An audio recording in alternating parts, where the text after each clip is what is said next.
لو سمحت يعني ممكن بس هو انت عبيط بتمسك ايدي كده ليه؟ انا والله مش شحات، انا بس عايز تساعديني باي حاجه، مش لاقي اكل من الصبح. ما تروح تشتغل يا جربوع انت، هتكون قرف. على فكره انا متعلم على فكره ومعايا. اوعى ايدك، انت اتجننت ولا حاجه؟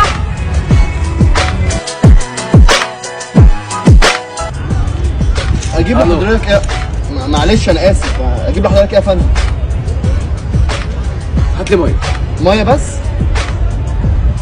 تمام اوكي. عشتيني. ماله محمود؟ الميه يا فندم. ماله؟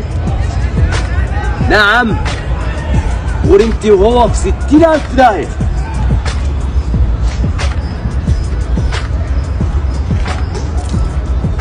ايه القرف ده؟ انت يا ابني اوامرك يا فندم، في حاجه ولا ايه؟ ايه الخرا ده؟ جايب لي ميه سخنه؟ هات اغيرها لي يا عم في دقيقه بلا تغيرها لي.